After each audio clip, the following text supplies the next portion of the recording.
Bueno, vamos a empezar. Vamos a hacer una armonización para comenzar y vamos a ofrecer 3 Om y una oración a Swami.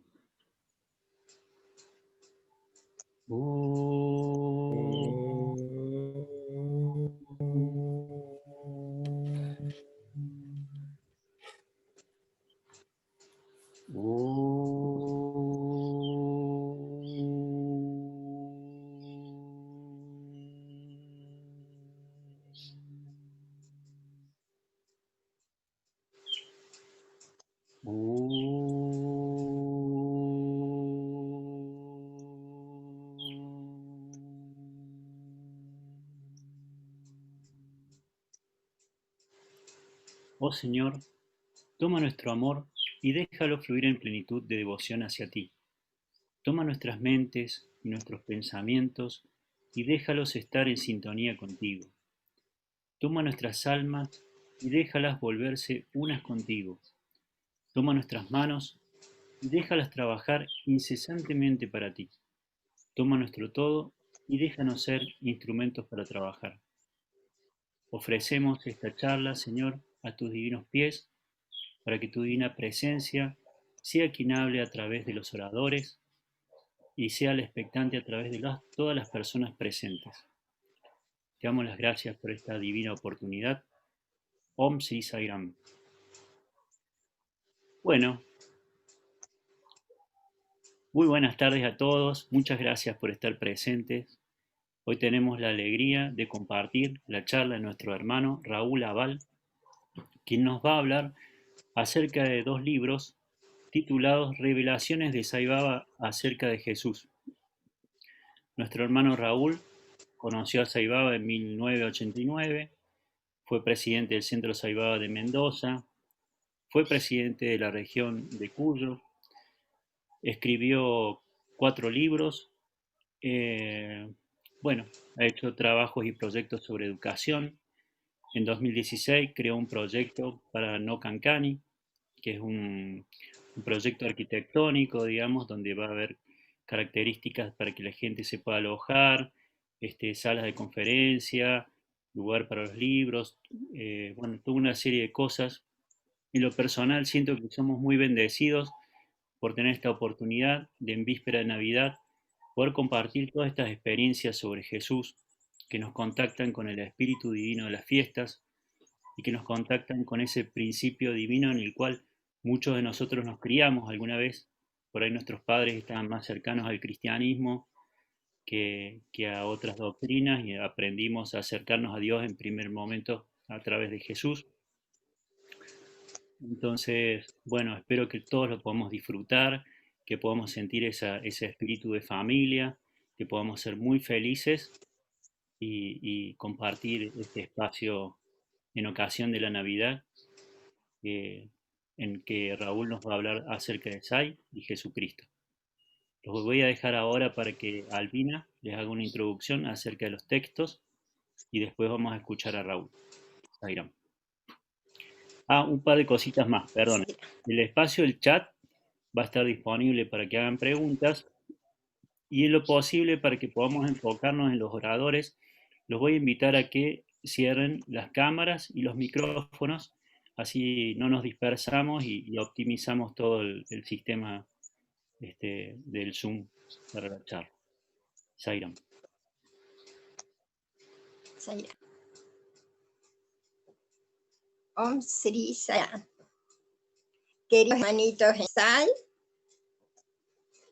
para mí es un honor presentar a nuestro hermano, amado y muy querido por mí, Raúl Fernando Aval, quien con motivo de la cercanía de Navidad nos dará una charla sobre Jesús de Nazaret, Jesús el Mesías o Jesús el Cristo, ese eterno y amado conocido y conocido a la vez. Solo sabemos de él lo que nos cuentan los evangelistas Mateo, Marcos, Lucas y Juan. Raúl investigó profundamente las raíces judías del cristianismo y el paso de Jesús sobre esta tierra. Y lo hará a la luz de mensajes y materializaciones de nuestro amado avatar. Escribió 2 libros sobre el tema.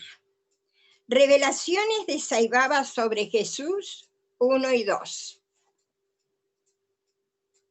En el primer libro nos narra las raíces judías del cristianismo, ministerio de Jesús, y entre los dos 69 revelaciones.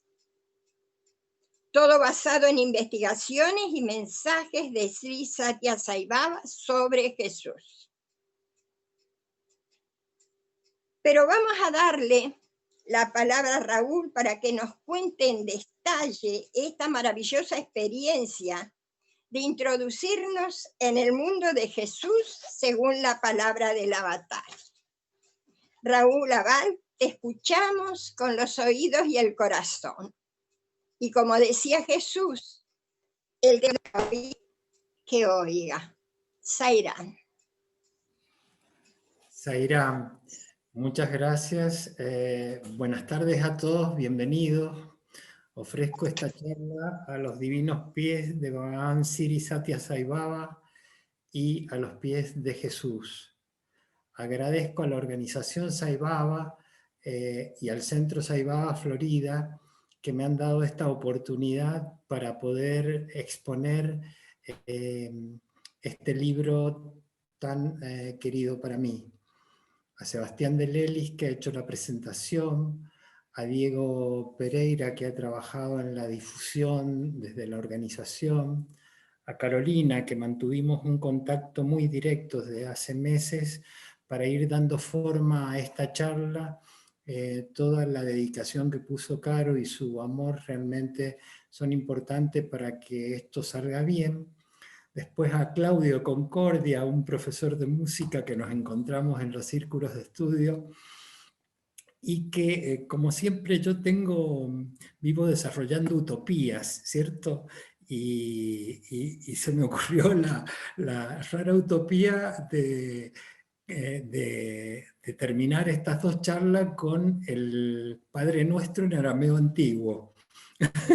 Les aseguro que es más difícil que el Gayatri. Así que tuve un mes de práctica con Claudio Martínez, que fue muy amoroso, me fue dando indicaciones porque yo desconozco sobre canto y sobre música. Así que me fue corrigiendo los pasos tal cual, qué debía hacer, cómo debía calentar la voz. Toda una clase que la mandábamos con mensajes para que esto saliera, y él después le puso el fondo de guitarra. Esto lo vamos a escuchar al terminar la segunda charla el día 22. Y bueno, ¿qué decir de Albina? Albina es un alma generosa. Realmente me cedió estos 2 espacios, estas 2 semanas, donde ella ya tenía un programa sobre Jesús y me creó estos 2 espacios generosamente, dejó que pudiera dar esta charla. Ella no solo es generosa, es sabia. Me hizo el prólogo de los libros cuando lo escribí. Realmente yo creo que Albina es un alma grande, es un Mahatma, y le estoy eternamente agradecido por el amor que ella siempre pone para conmigo y para con todos ustedes en este vínculo con esta bendita organización que nos ha dejado Baba. Bueno, a partir de ahí, de este agradecimiento, quiero comenzar para que tomen conocimiento cómo fue mi vida previo a conocer a Baba y mi vínculo con Jesús.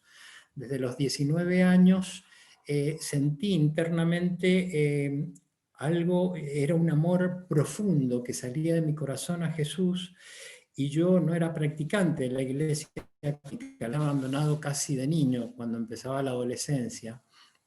Y no sabía por qué, pero era todo lo que era Jesús me fascinaba, y comencé a indagar sobre este tema y a leer las escrituras, a leer la Biblia, el Viejo Testamento y Nuevo Testamento, a buscar otras vías de conexión a través de algunos sobre los focolares en la Iglesia Católica, otro a través de los evangelistas. Comencé a indagar porque no encontraba, después de leer las Escrituras, todas las respuestas, como que quedaba un vacío.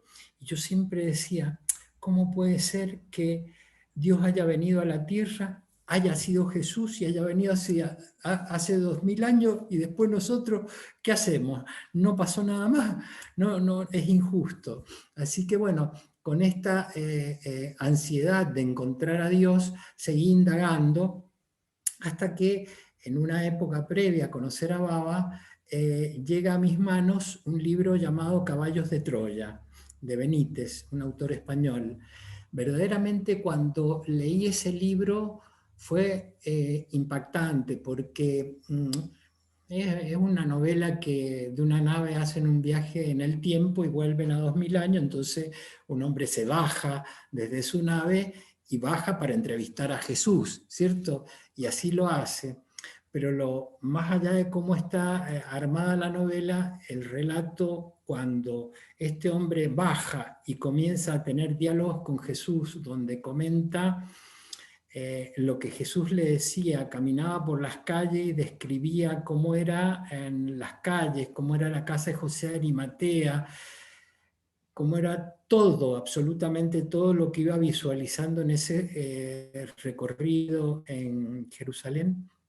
Yo realmente comenzaba a llorar desconsoladamente, no entendía por qué, pero yo conocía ese lugar, cada relato que salía en ese libro lo conocía. Interiormente, en esa época todavía no había escuchado hablar de la reencarnación, pero para mí era un sin saber por qué, pero verdaderamente lo abracé como mío. Entonces cada vez mi amor a Jesús era una cosa tremenda. Iba realmente creciendo y yo seguía investigando. Necesitaba encontrarme con Jesús. Ya en el año, porque esto fue desde los 19 años, ya en el año, cuando tenía 38 años, en el año 89, conozco a Sai Baba y ahí, bueno, comienza la maravillosa experiencia de encontrar el camino, de la verdad, de la divinidad. Mi vida giró a 360 grados y toda mi gratitud de amor al señor Sai que me llevó de la mano hacia el fascinante encuentro con Dios y aún a mi reencuentro con Jesús.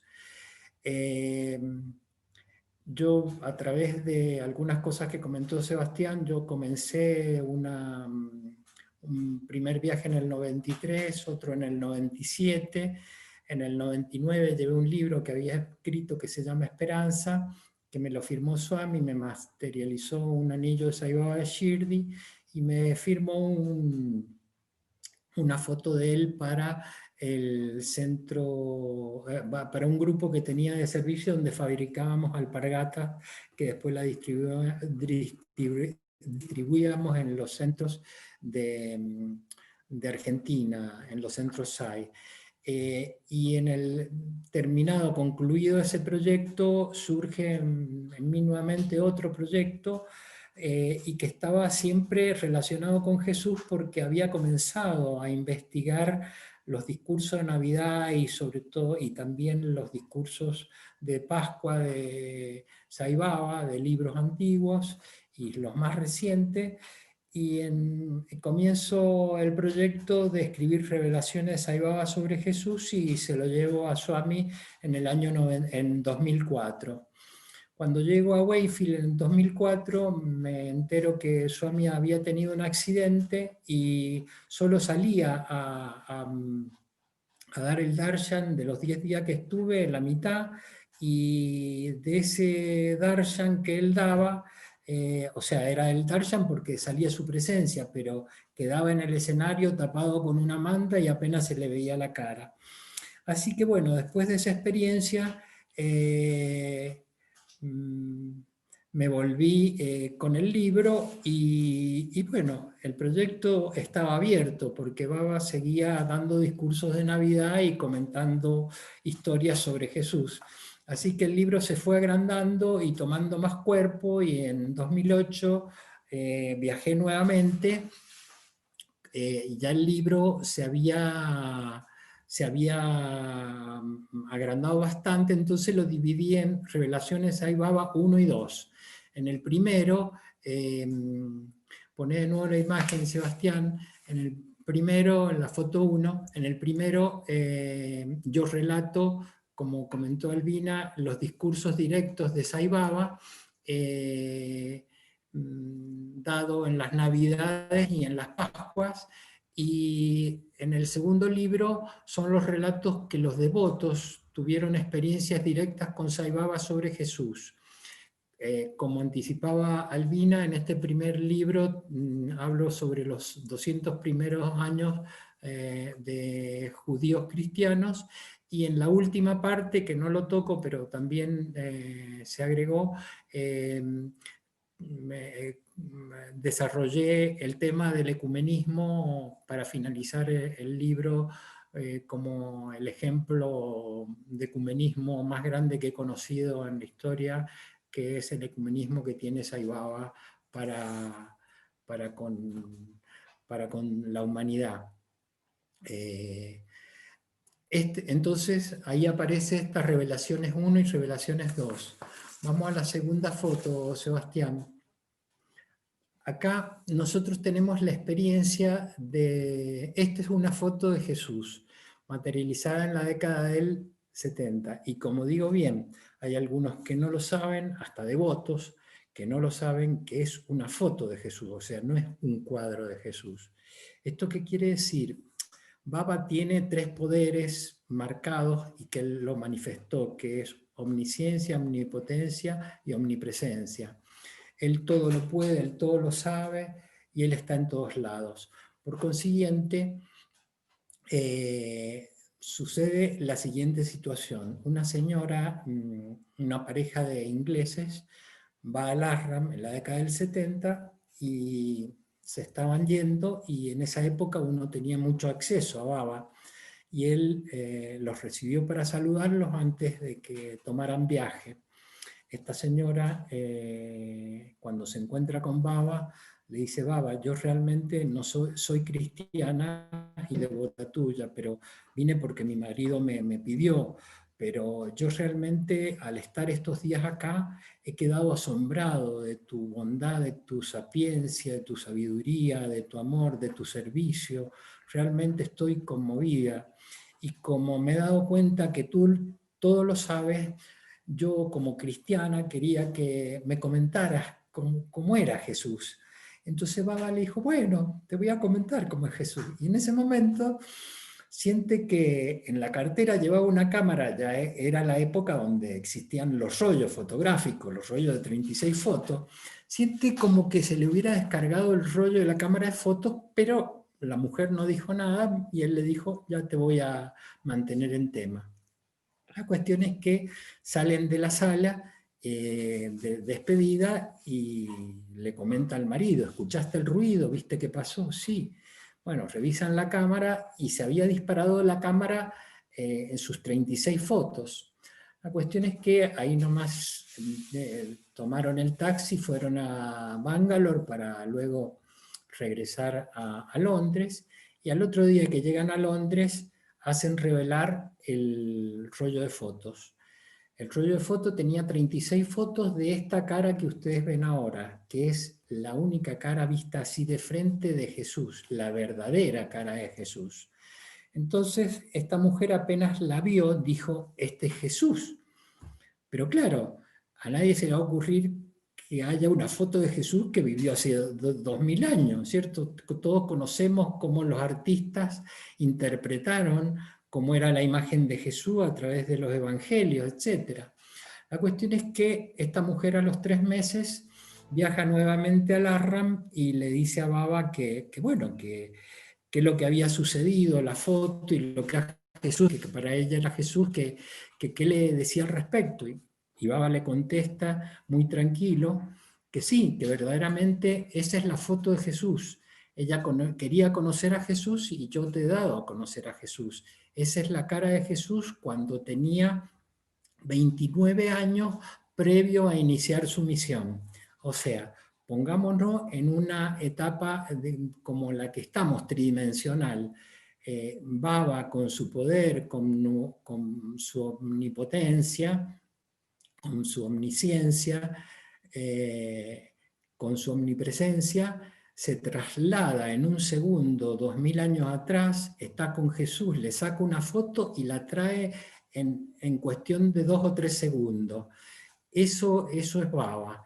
Y para los católicos, yo no digo los que siguen la fe en forma directa que puedan creer que esta foto es así, es real, pero los devotos de Baba verdaderamente es importante que entiendan que es la foto de Jesús, la foto del Maestro que hace 2000 años pasó por nuestro amado Maestro Jesús de Nazaret. Pasemos a la otra foto, Sebastián. Un día Baba caminando por el Ashram, también por la década del 70, venía caminando un profesor con Baba y con un alumno. Y es muy común porque Baba es muy fotogénico, a él siempre le gustaba que le sacaban fotos, que lo filmaran, etc. Entonces le piden sacarle una foto a Baba, a los alumnos, y sale esta foto. Cuando esta foto se la ven, los alumnos dicen, ¿qué es lo que es?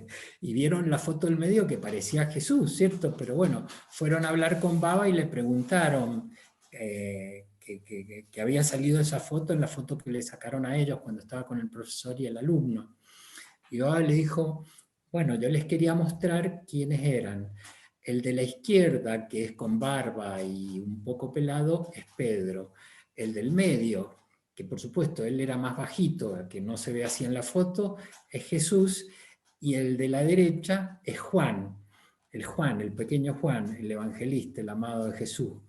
Así que bueno, tenemos este otro regalo que nos hizo Baba para que conociéramos a través de la fotografía lo que fue la vida del maestro y de sus discípulos hace 2000 años.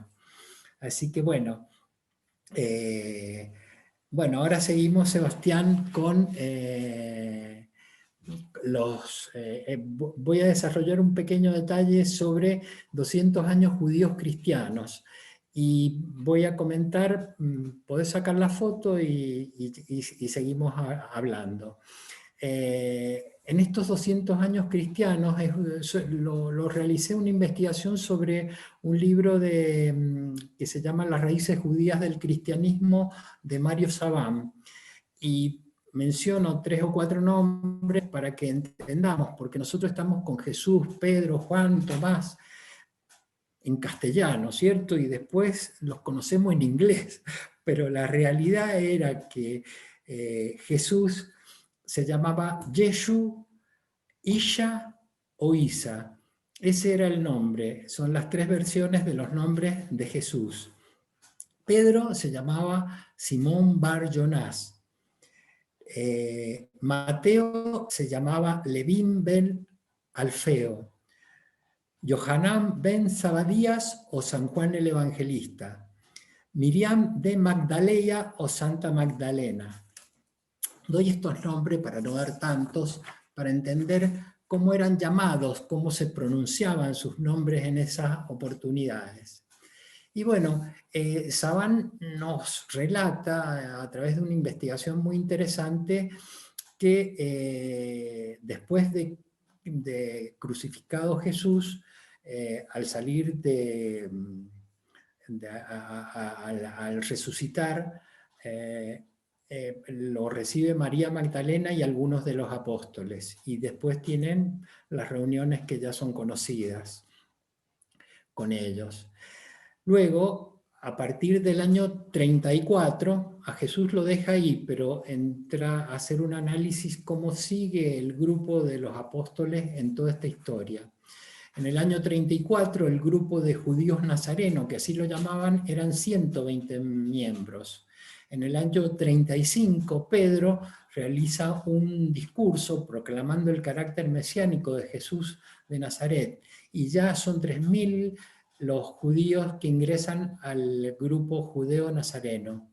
En el año 36, Saúl de Tarso, Pablo, se une al grupo nazareno. En el año 40, o sea, 7 años después, del 40 al 50, Mateo escribe el primer evangelio, o sea, vamos entendiendo los años que pasan de las experiencias que vivieron con Jesús y cuando realmente empiezan a volcarlas en las letras. No sería que no lo hubieran escrito, probablemente eran cosas que iban quedando ocultas debido a las persecuciones que recibían. Entonces, entre los 7 y 17 años posterior a la muerte de Jesús, Mateo escribe el primer evangelio. En el año 43, debido a un milagro, porque había mucha persecución, Pedro huye a la comunidad judea de Antioquía, en Turquía, y ahí es donde asume como el primer obispo, o sea, ahí Pedro recién asume como el primer papa en el año 43, o sea, 10 años posteriores a la muerte de Jesús, él asume como primer obispo, como sucesor de él, de alguna manera, ¿no? En el año 44 dice, hay un discurso sobre la llegada mesiánica a la sinagoga de la comunidad judía de Patfos frente a Jerusalén en Chipre, de Saúl de Tarso, o sea, de Pablo.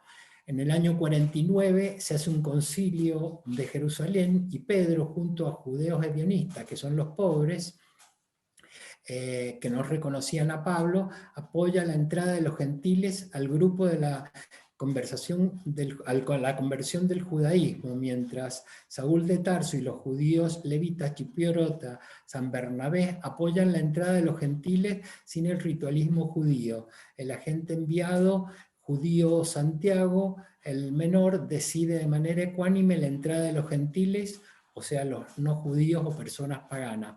Acá, ¿qué se está viendo? Se está viendo que dentro de los propios seguidores de Jesús había un grupo a través de Pablo, otro grupo a través de Pedro y otros apóstoles que estaban marcando distintas divisiones por distintos detalles de las historias que arrastraban cada uno. Por el año 50, Marcos empieza a escribir el segundo evangelio, o sea, 27 años posteriores, Marcos escribe el evangelio de San Marcos. En el año 60, Juan, el evangelista, hijo de Zebedeo y María Salomé, comienza a predicar en la comunidad judía de Efeso, en Asia Menor, frente a Atenas, sobre el carácter mesiánico de Jesús. Ya en el año 67 mueren el 29 de junio los judíos más importantes del grupo nazareno, que serían hasta ese momento Pablo y Pedro. Ahí, con la muerte de Pedro, asume la conducción de la comunidad judeo-nazarena el romano Lino, el segundo papa, de origen etrusco, que es cerca de Roma. Fue llamado San Lino. En el año 92 tenemos que el emperador romano Dionisíaco comienza una persecución contra los judíos en todo el imperio y contra quienes vivían al estilo judío-cristiano. En esa época, en el año 92, San Juan el Evangelista, el menor de los apóstoles, comienza a escribir su Apocalipsis, o sea, 59 años después. En el año 96, del 92 al 96, escribe el Apocalipsis y finaliza el Apocalipsis. Y ya Juan muere en el año 2000, en el año 104, con 100 años, 69 años después de la muerte de Jesús. Entre los años 118 y 120 aparece la comunidad nazarena de Siria y el filósofo Cedrón dice que la Torá judía y los evangelios son contradictorios. Acá empiezan a marcarse más diferencias. En el año 35, la captura del territorio, la fortaleza judía de Betar, cerca de Galilea, según el historiador Dion Casio, murieron aproximadamente 580.000 judíos contra las legiones romanas. Imagínense los tiempos que se vivían, las masacres que hacían y la persecución que hacían para que ni los judíos cristianos pudieran estar expandiendo su mensaje. En el año 190, la Escuela Cristiana de Alejandría, en la costa mediterránea del Cairo, Clemente, será el próximo representante, intentará conciliar la religión cristiana con la filosofía griega, siguiendo los pasos del filósofo judío Filón de la Escuela Judía de Alejandría. Acá en estos dos primeros siglos tenemos que a veces los judíos, los cristianos, creemos que empezamos con Jesús. Y sí, empezamos con Jesús, eso es cierto, porque se llamó la comunidad judío-cristiana, pero en realidad todos los apóstoles judíos, Jesús era judío y todos sus apóstoles eran judíos, nacieron y murieron judíos. O sea, que recién comienza, después del segundo siglo, comienza a haber una división directamente porque hay una separación con los judíos de los cristianos, ¿cierto? Entonces eso es importante, porque nosotros creemos que arrancamos ahí, de primera, y no, ellos siguieron siendo judíos y seguían luchando entre los judíos con sus diferencias, pero como les estoy relatando. Y una de las diferencias más grandes que se da un siglo posterior es en el 313, con el emperador Constantino, con la influencia de su madre Helena, deciden ir en contra de una minoría, convocan a 1000 obispos, y de los 1000 obispos fueron 300, y la mayoría de esos 300, la mayoría decidieron sacar el tema de la reencarnación. ¿Por qué? Porque ya vamos a ver más adelante cuál es la formación de Jesús y dónde. O sea, en Oriente Próximo, el tema de la Vedanta, de la reencarnación y de todos los términos que manejamos nosotros era conocido por ellos, pero deciden qué sirve y qué no sirve. Esto lo doy a manera de referencia para que entendamos cómo se fue dando el proceso. El cristianismo así como tal no salió de una, salió de los seguidores de los apóstoles y se fue irradiando como un abanico con todas las dificultades que se fueron viendo en el camino. Bueno, esto de manera de introducción para que entendamos que esto no surge de un día para otro. Y ahora voy a empezar por las revelaciones que yo he evaluado como de las 69 revelaciones que encontré entre los discursos de Sai Baba y sus devotos. Creo que he tomado las que podemos tomar en este tiempo para poder dar el tiempo que da la charla. Entonces, con respecto a los mensajes de Sai Baba sobre Jesús en el año 1972, Mensajes Satya Sai, volumen 8, tenemos lo que yo le llamo Revelación 4. Dice lo siguiente: en la época que estaba por nacer Jesús, venía Pedro con María, que estaba encinta, y cuando se sintió mal, como todos conocemos, Pedro se acercó a un establo y recostó a María cerca de unas vacas. Y inmediatamente Pedro se fue, todo esto lo relataba, Pedro se fue a buscar a una mujer para que le ayudara a dar a luz a María, pero no bien hizo unos pasos Jesús, sintió que el niño lloraba, o sea que se volvió y bueno, el niño había nacido. Y entonces Baba nos aclara, dice, la historia dice que había una estrella en el cielo que cayó como una luz y que guió a unos tibetanos y a otros al lugar donde nació el Salvador. Esta historia, dice, es leída y tomada como cierta por muchos, aunque las estrellas no caen ni se deslizan.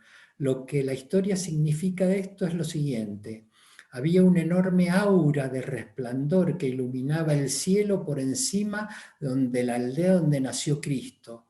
Esto significa que había nacido el que iba a vencer la oscuridad del mal y la ignorancia, el que iba a difundir la luz del amor en el corazón del hombre y en los dirigentes de la humanidad. La aparición del resplandor y de otros signos para anunciar eran que se había iniciado y son naturales cuando se presentan encarnaciones en la tierra. Jesús habría de hacer añicos la oscuridad que había envuelto al mundo, y el aura de la luz era una señal que anunciaba este acontecimiento. Vean con el amor que Baba habla de Jesús. Su omnipresencia, su omnisciencia nos está hablando, que Él está relatando ese hecho, lo está viendo y lo estamos viendo, cómo estaban haciendo María y de qué se trataba esa luz y de qué se trataba fundamentalmente el significado del nacimiento de Jesús. Ya lo está mencionando Baba. Después en la Revelación 2 dice una cosa que muchas veces se ha interpretado de distintas maneras. Dice, la gente habla del sacrificio de Cristo según la evidencia en su crucifixión. Y sin embargo, está apresado, atado y fue coronado con espinas por la turba que lo capturó. Poco después fue clavado en la cruz por sus captores. Una persona atada y golpeada por sus enemigos no puede decirse que haya sacrificado algo porque no es libre. Este es un análisis verdaderamente conmovedor porque pone la realidad, Baba, porque ante el aspecto del estado de dualidad que tenía Jesús, en la parte de su cuerpo, de sus movimientos, de los golpes que recibía, de cómo fue maltratado, ¿cierto? Da claridad que ahí no está él idílicamente sacrificando nada, está siendo destruido de una manera terrible. Después la Revelación 3 dice, cuando estaba Jesús en la cruz, esto lo puede decir solo Baba, ¿cierto? Yo lo creo, yo por eso lo comparto, cada uno que tome la interpretación que siente en su corazón. Cuando Cristo estaba en la cruz lo invadieron ciertos resentimientos hacia los hombres que lo torturaban. De pronto escuchó una voz alertándole: toda vida es una, mi querido hijo, sé igual con todos. A esto siguió otra exhortación: la muerte es el ropaje de la vida. Al igual que uno se quita la ropa usada, se viste de otra, y así el alma se quita y se pone un cuerpo. De este modo Jesús fue advertido en contra del odio y los malos sentimientos, así como las lamentaciones a que el hombre está propenso. Vamos a la foto 4, Sebastián.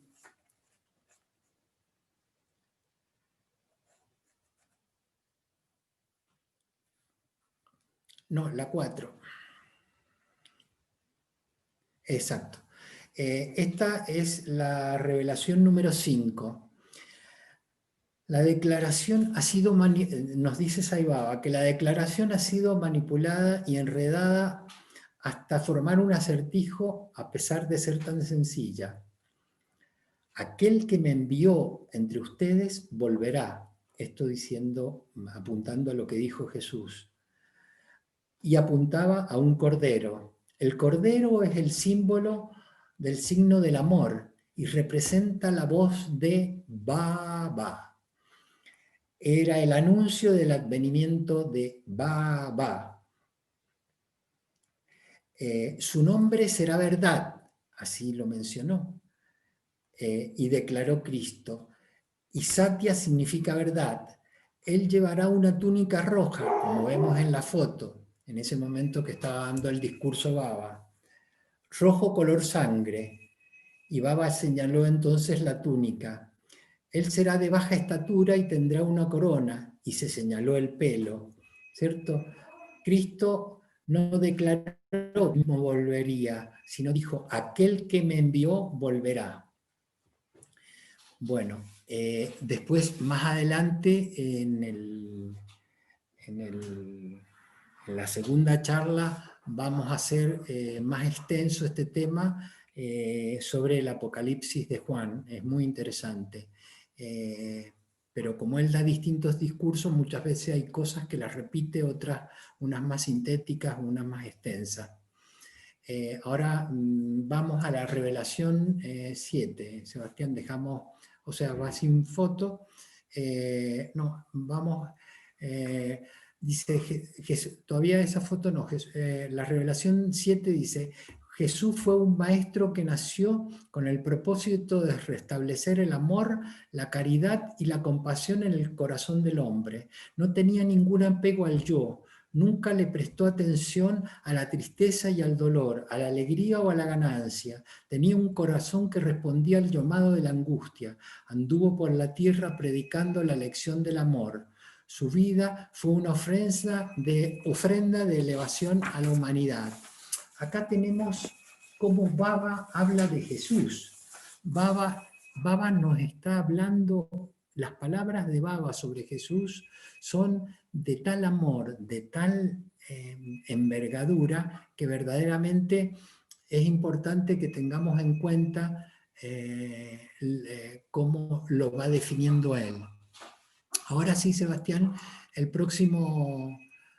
próxima foto del mapa. Nosotros tenemos en claro que existen los años perdidos de Jesús, que sería de su adolescencia hasta que vuelve para iniciar su ministerio. Y acá lo vamos a aclarar ahora y en la segunda parte también, mucho más detallado que en esta, pero acá va un anticipo. Y nos dice así Baba en la revelación número 8, como la mayoría de los buscadores, él primero buscó la divinidad en el mundo objetivo, pero de pronto se dio cuenta de que la naturaleza era un cuadro caleidoscopio creado por su propia imaginación y buscó a Dios dentro de sí. Su estadía en los monasterios de los Himalayas, en Cachemira y en otros centros ascéticos de indagación filosófica de Oriente expandió su conciencia. Después de regresar de Oriente, su afirmación es que él era el mensajero de Dios, de que era el mensajero de Dios, después dijo que era el Hijo de Dios. Entonces acá tenemos dos cosas importantes, que Baba ya no está hablando que Jesús fue y hizo este recorrido de Israel a Damasco, como se ve en el mapa, después a Siria, de Siria pasó por Irak, llegó a Irán, de ahí llegó a Afganistán, de Afganistán llegó a Mazar Sharif y luego llegó al lago Lahore y luego llegó a Srinagar, Cachemira, que es donde se radicó y de ahí tenía los monasterios cerca donde iba a los monasterios de los Himalayas. O sea, tenemos que entender que Jesús recibió las enseñanzas del Gita, de la Vedanta hindú, del karma y la reencarnación, de no comer carne, o sea, no recibió toda esa formación. Después de toda esa formación es que él regresa para iniciar su misión. Ahora, Sebastián, saquemos el mapa, pero esta línea azul, perdón, que se ve en el mapa es el recorrido que hizo Jesús durante su adolescencia hasta llegar, fue ida y vuelta, ¿cierto? Aunque después el regreso lo hizo por el Cairo, no exactamente como está esta línea acá, pero quiero decir, ellos recorrían estos caminos, ¿sí?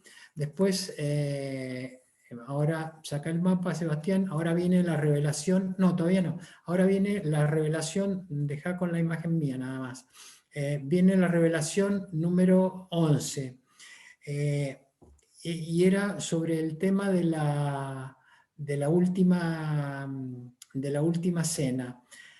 Dijo lo siguiente: él dijo que el pan comido en la última cena era su cuerpo y que el vino era su sangre.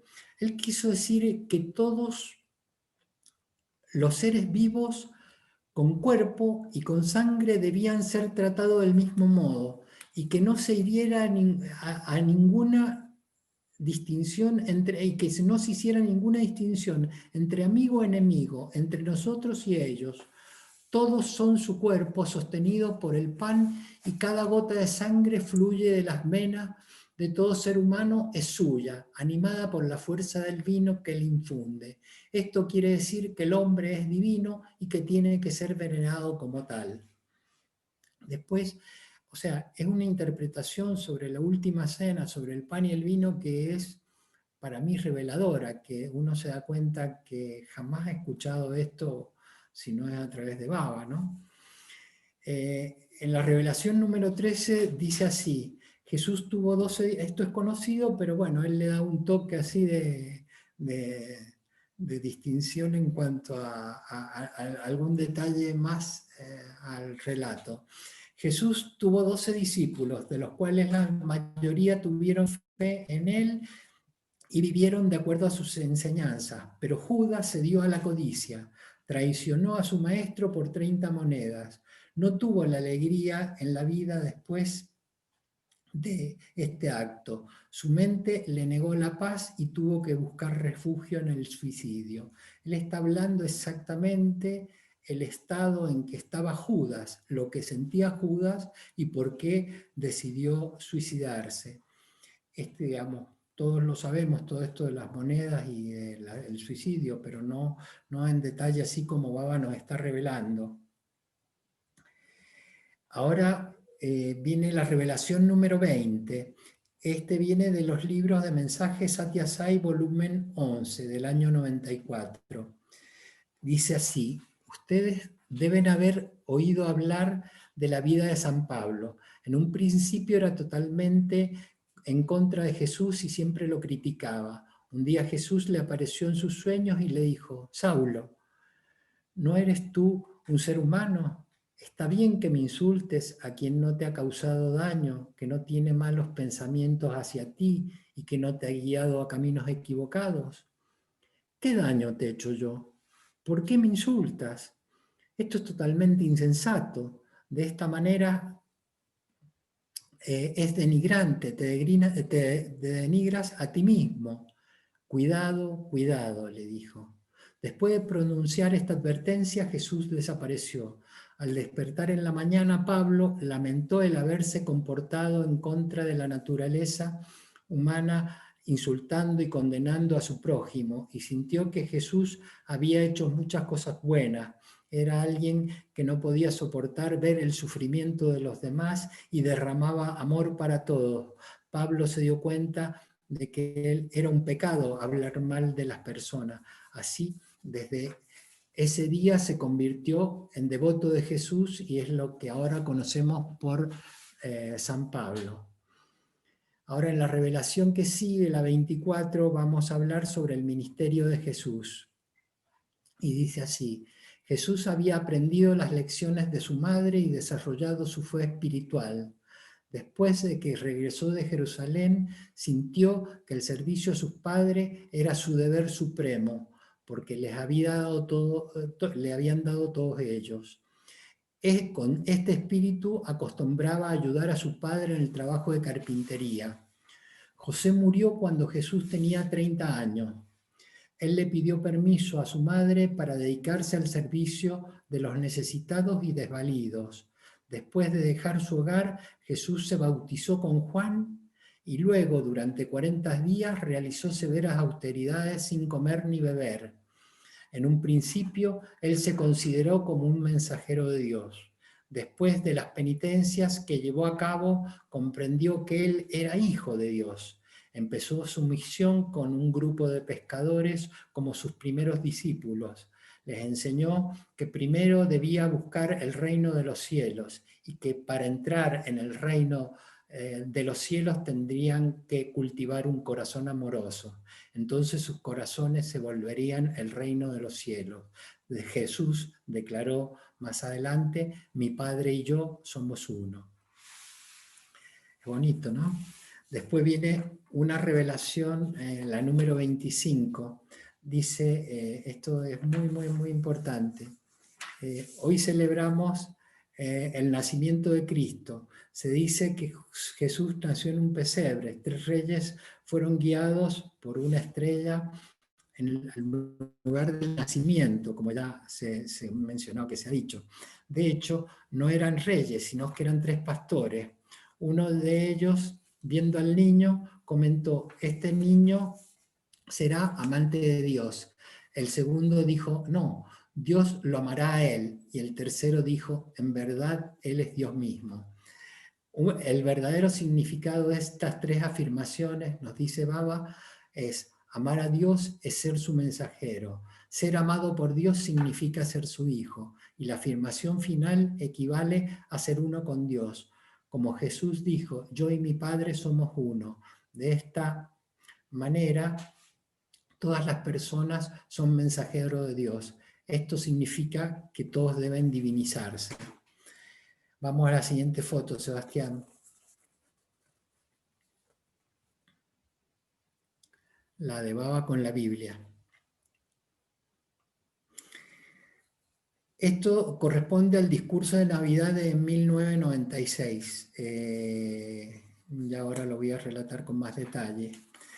Es la revelación número 28. Varios sabios y eruditos investigaron la validez de las declaraciones hechas por Jesús. Ellos recolectaron todo tipo de conocimiento e información existente hasta 1530. Todo aquello fue compilado en un libro en Inglaterra. Los rusos los convirtieron en un pequeñito libro. Y entonces Baba materializa en ese momento ese libro. O sea, Baba mueve su mano y hace aparecer ese librito. ¿Sí? Y Baba nos dice lo siguiente. Esta es la Biblia y estas son las páginas de ella. Ustedes pueden ver la cruz en la tapa, lo que también comprueba el procedimiento para establecer una síntesis de todas las religiones. Algunos detalles de la vida de Cristo que se encuentran aquí no están registrados en la Biblia. Esta es la verdadera historia de Jesús. No le es dado a cualquiera la facultad de conocer su propia divinidad. Debemos desarrollar pensamientos divinos. Aquí ustedes pueden ver los hilos para señalar las páginas del libro. Cada hilo señala un texto de una religión en particular. El mensaje más importante está en el Bhagavad Gita. Está aquí, en este libro. La esencia de todas las religiones es una. La entrega es el principal deber de cada uno. La entrega significa el sentimiento de unidad. Dios y yo y Dios somos uno. ¿Por qué? La razón es que aquel que está presente en ti está presente en mí. Somos los cuerpos diferentes. Solo los cuerpos son diferentes. Los focos, esto lo dice mucho Baba, los focos son diferentes en watts y colores, pero la corriente eléctrica es una. Esta es la corriente que imparte este dictum, unidad que corre a través de todas las religiones. Ahora, ¿qué ocurre? En este momento Baba materializa este libro que estaba escrito en sánscrito, tan pequeñito, pero en sánscrito, con estas divisiones que él menciona, y justo en ese día, en primera fila, cerca de donde él estaba en su tarima dando su discurso, habían 5 miembros de la UNESCO que habían venido a conocerlo a Baba, a verlo.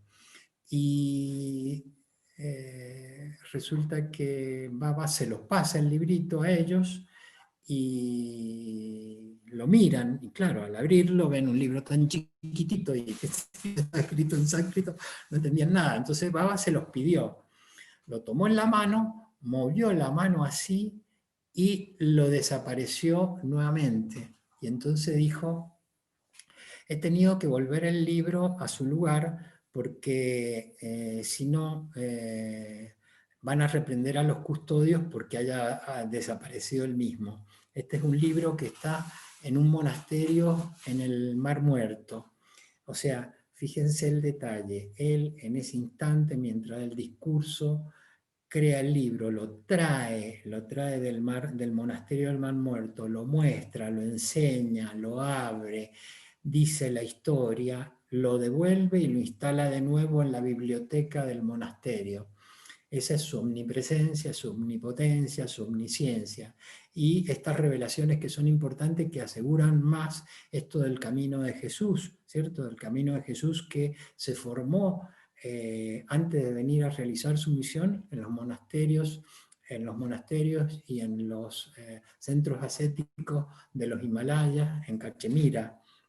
Esto da una sentencia, digamos, con más fuerza esta historia.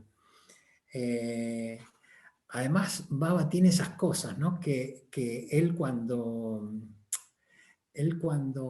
habla de cosas súper profundas, súper difíciles de entender por intelectuales, y también habla de detalles que parecen insignificantes, como este. En todas las Navidades, desde años, ¿cierto?, se festeja la Navidad en el Ashram con 4 o 5 días de anticipación, se hacen festejos, y él en el día de Navidad da un discurso y da muchas revelaciones, como las que han escuchado, sobre Jesús, y los chicos realizan obras de teatro, y él designa a los países occidentales, que son mayormente los cristianos, organizar estas festividades, que él las supervisa. Entonces estaban ensayando el nacimiento de Jesús con el niño Jesús y el pesebre, y entonces detrás del escenario aparece Sai Baba y llamó al niño que hacía de José, y le dijo al director que estaba dirigiendo esta obra de teatro, señalando la vestimenta del niño, que la túnica café que llevaba estaba bien, pero que en el pecho José no usaba el color azul, sino el color rojo, refiriéndose a esa parte del pecho. Y después le dijo, y María, que tiene azul, tiene un manto azul, no tenía ese manto de ese color. Ella vestía de color blanco el día que dio a luz a Jesús. Bueno, son cosas anecdóticas, pero como digo, su omnisciencia, su omnipresencia nos está mostrando conocerlo todo hasta un detalle. Terminó diciéndole al niño cómo podía sujetar la túnica, que era como la sujetaba José. Ahora vamos a pasar a otra revelación, que es el discurso, ya puedes sacar la foto, Sebastián, el discurso de Navidad del 25 de diciembre de 1998, y es la revelación 35. Y esto sí es cortito pero significativo. La unidad de cabeza, corazón y mano es esencial para el hombre. Este es el verdadero significado que yace en la señal de la cruz de los cristianos. Y Swami hizo la señal de la cruz para mostrar cómo cubre el corazón, las manos y la cabeza. O sea, esto yo la primera vez que lo escuché fue a través de Baba, el significado de la señal de la cruz mencionado por Sai Baba. Ahora vamos a pasar a la revelación número 40, que es interesante también. El término Navidad ha nacido y derivado de la lengua romana, verdaderamente. La Navidad cae en el mes de marzo, no en diciembre. Como hacía mucho frío en diciembre, las personas se recluían en sus hogares y aprovechaban esta temporada para celebrar la Navidad. Realmente Jesús nació el 19 de marzo. Con el transcurrir de los años, este hecho ha sido distorsionado y malinterpretado en la Biblia. Cada uno interpretó a la Biblia a su modo.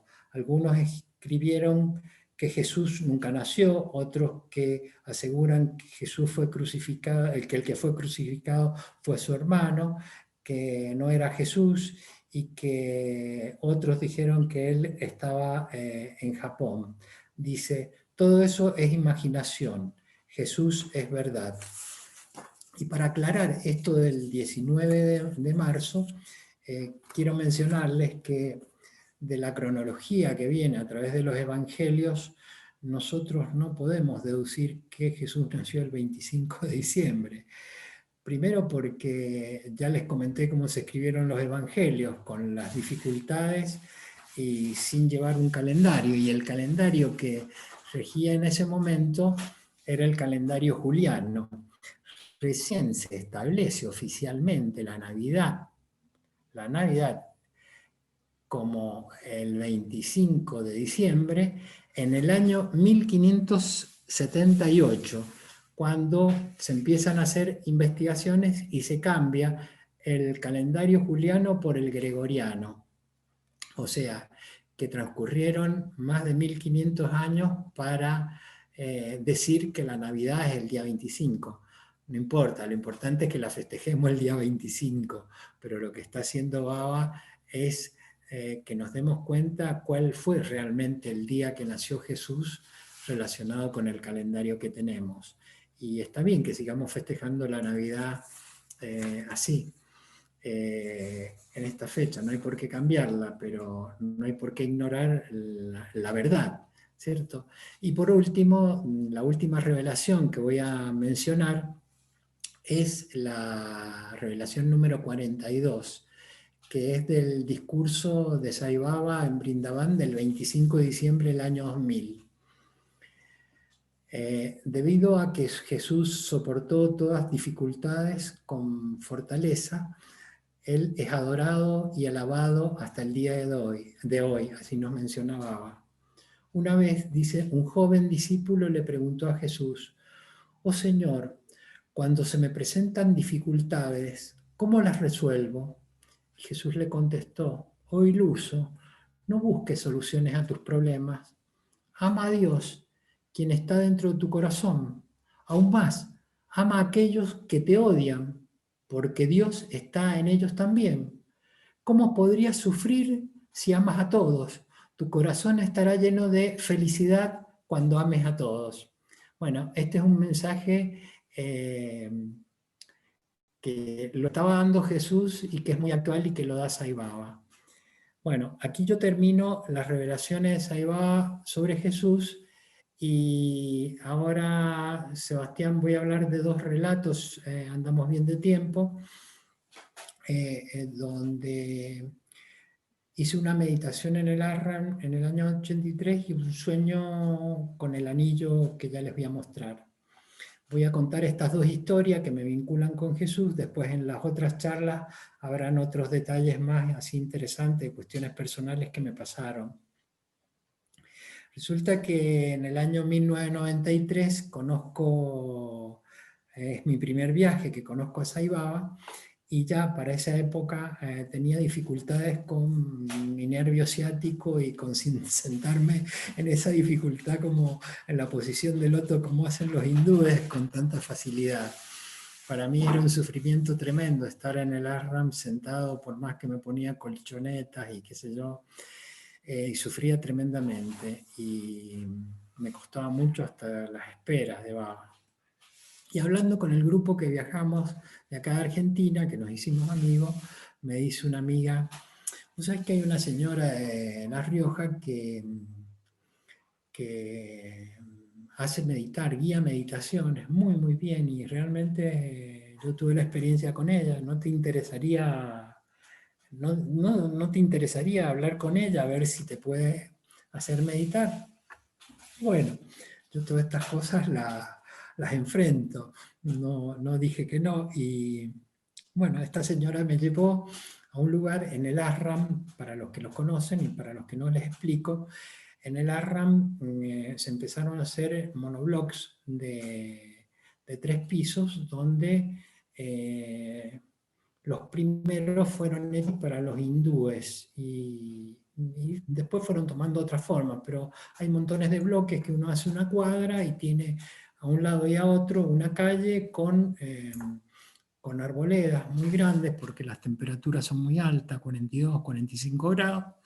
Entonces, y porque llueve mucho, las casas las hacen levantadas, subiendo como 3 escalones, pero escalones más grandes que los que hacemos nosotros normalmente, como escalones de 20 centímetros, 25 cada uno. Entonces, uno se da cuenta si la casa está habitada porque terminan poniendo un candado en la puerta.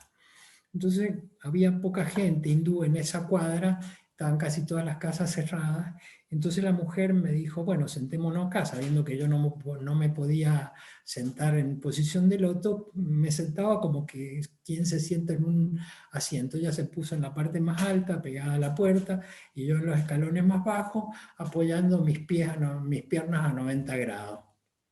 Entonces, esta mujer me hizo cerrar los ojos y me fue guiando y me hablaba, y no me acuerdo bien qué me hablaba, pero yo sentía que era un fracaso total porque me preguntaba cada tanto si sentía algo, si veía algo, y no sentía nada y no veía nada. Pero bueno, paciencia. Me sentía mal porque digo, esta mujer se va a frustrar conmigo. Hasta que en una de esas pude ver una cosa que jamás me había pasado, como una cinta de plata que salía de mi coronilla y subía. Y ella me mencionó que la cinta de plata era como una cuestión de otra dimensión etérica, que sale del cuerpo astral, que se va hacia otra. Es como que uno se biloca, ¿cierto? Con ese proceso que muchos pueden tener en Samadhi. Pero yo seguí ahí, ¿cierto? Pero vi esa imagen. Entonces, después de ver esa imagen, comencé a ver 3 imágenes que se las digo seguidas, pero no fueron así exactamente. Veo una pradera a distancia y como a unos 30 metros, veo una pradera de césped, veo un árbol muy grande, frondoso. Y debajo veo un hombre parado de una túnica crema. Inmediatamente que lo vi, yo no distinguía bien su cara, supe que era Jesús. Entonces empecé a llorar terriblemente. Inmediatamente que estaba llorando y la mujer me preguntaba qué pasaba, yo no atinaba a decirle nada y seguía llorando, cuando de pronto veo como a 30 centímetros los pies de Jesús delante mío. ¿Para qué? Seguía, si lloraba, lloraba más todavía. Y no terminó ahí, pero luego de ver los pies de Jesús, Jesús me puso las manos así, como diciendo, estas son mis manos, para ti. Una cosa verdaderamente conmocionante. Mis lágrimas no paraban. Estuve más de 10 minutos sin poder decir palabra. Y entonces, cuando esta mujer logró calmarme y serenarme, qué me pasaba y que le contara qué es lo que pasaba, se van a reír lo que le dije a la mujer. Dije, vine a ver a Baba a la India y me encuentro a Jesús. Igual siendo tan devoto, pero no, se me ocurrió eso, es lo que le dije. Vine a ver a Baba y resulta que me encuentro a Jesús. Bueno, esto fue, después lo analicé, fue muy gracioso, pero inmediatamente que, bueno, ella me dijo bueno, que toda la divinidad es una y qué sé yo, y mientras yo seguía con los ojos cerrados a todo esto.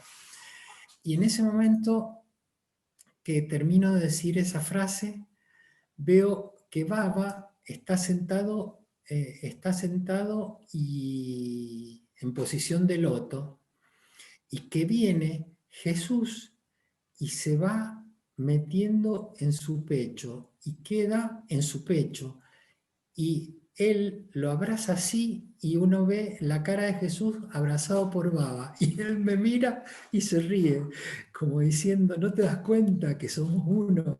Él está conmigo. Así que bueno, fue muy bonita la experiencia de esta meditación que me guió esta mujer. Realmente ahí, bueno, fue un vínculo más que me trae, por algo Baba me estaba acercando ya desde mi primer viaje a todo este vínculo con Jesús que tanto amaba de tantos años. Y por último, voy a contar el sueño del anillo. Sebastián, ¿ponés el anillo?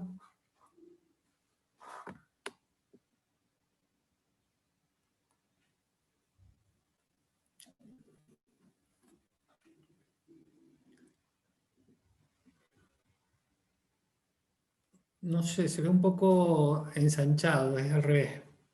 No sé si se puede...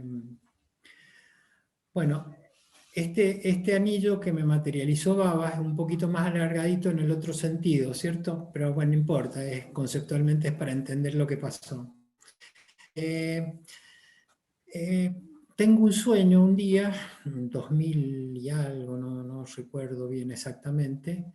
Tengo un sueño donde me veo en una calle y veo una calle de tierra.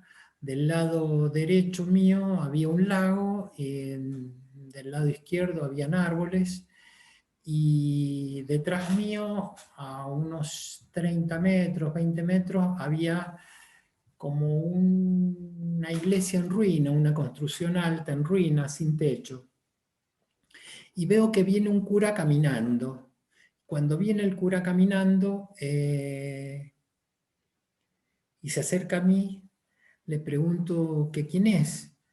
Y me dice, vengo de lo de Baba, de conocer el poder del Vibhuti. Ah, qué bien. Entonces, el Vibhuti es el polvito que materializa Baba dando vuelta así su mano 3 veces. Qué bien, digo, yo también lo conozco a Baba, él me materializó este anillo, entonces le muestro el anillo. Entonces, en ese preciso momento que le muestro el anillo, levanto la cabeza y lo miro a él. Y cuando termino de mirarlo a él, miro el anillo, y el anillo se había convertido, en vez de ser la cara de Sai Baba Shirdi, se había convertido en una casita con los bordes color rosa viejo. Es una casa como la que dibuja un niño, ¿cierto? Con un color rosa viejo. Entonces, desesperado lo miro, digo, se está cambiando el anillo, y lo miro al cura, ¿no? Y entonces le explico eso, inmediatamente me miro nuevamente y veo que la casa, en vez de tener un color rosa viejo, tenía un color negro, los bordes de la casita dibujada era negra. Después, entonces cada vez que levantaba la cabeza y lo miraba al cura, bajaba la cabeza y veía el anillo, se transformaba. Después lo veo de la parte posterior, interna, la palma de la mano, se había generado como un óvalo, y en la parte interna está como la esvástica, que es un símbolo no de los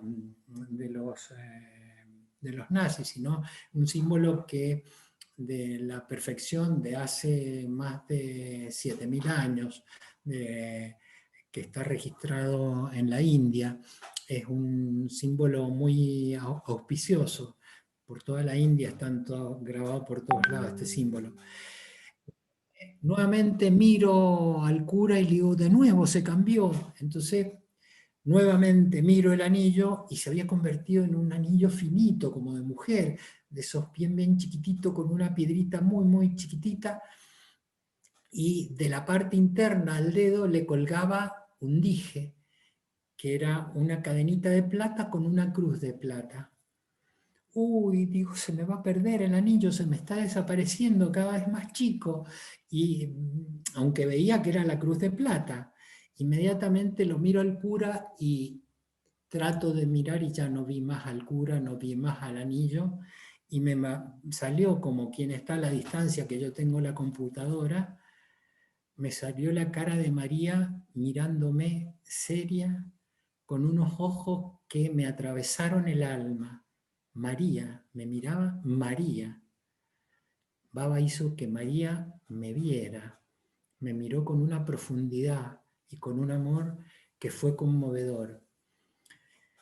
y yo como soy muy, muy fisonomista, pude ver que era una cara y alguien conocido como que me era parecida a la cara esa que la podía asociar, y se los comento a ustedes para hacer referencia al tipo de rasgo de cara que puede haber tenido María en esa época. Como si vimos lo de Jesús, yo les puedo decir cómo la vi en María. Alguien de los más viejitos debemos haber visto la película Sorba el Griego con una actriz griega que se llama Irene Papas. En algunas fotos que sale Irene Papas, sale una foto con una túnica así negra sobre su cabeza. Es una foto muy, muy parecida a lo que fue la imagen de María que Dios me brindó en este sueño. Bueno, eso es todo. Con estos dos relatos, digamos, concluyo la charla, y no sé, Sebastián, si quieren hacer alguna consulta con respecto a lo que hemos hablado. Ya supongo que pueden abrir las imágenes y eh, los micrófonos, no sé cómo es. Así es, Raúl, excelente la charla, excelente, llena de contenidos. La verdad que ahí estaba todo el material para hacer libros y todo, como bueno, como ya lo has hecho. Muy interesante, muy enriquecedora. Así que bueno, y muy inspiradora también. Te damos las gracias por esta hermosa charla, y también quiero que sepan que todos están invitados, digamos, a escuchar la segunda parte el próximo martes a las 18:30 horas. Recordemos que son dos volúmenes, uno es Revelaciones 1 y el otro es Revelaciones 2, y para continuar escuchando, bueno, sobre las enseñanzas de Sai Baba acerca de Jesús. 18 horas, Sebastián, 18 horas. 18 horas, no 18. 18:30, 18 horas, perfecto. A las 18 horas, claro, porque en breve, ya en unos minutos vamos a tener que dejar la sala para que los hermanos que realizan la práctica de yoga puedan contar con este espacio. Así que bueno, te damos las gracias enormemente, Raúl, por esta charla que nos has brindado. Vamos a aprovechar a pedirle a Swami que los bendiga a todos en las celebraciones de estas fiestas, en los días de Adviento, para que nuestros corazones se unan en inspiración hacia Jesús y a Sai, que son el mismo principio divino encarnado en dos formas. Y, y bueno, vamos a hacer un Om y Trishanti y un Samasta Loka para pedir por la felicidad y el bienestar de todos. Sairam. Pueden abrir las cámaras, aquellas personas, no sé si han quedado algunas cámaras cerradas, pero bueno, les pido perdón por eso, pero era para que pudiéramos concentrarnos en la actividad. Sairam.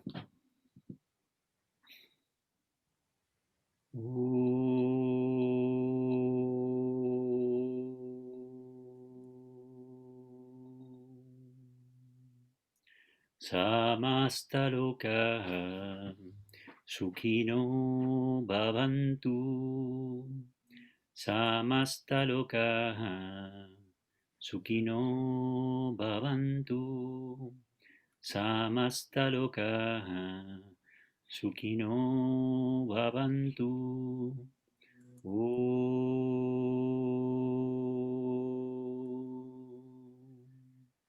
Shanti, Shanti, Shanti.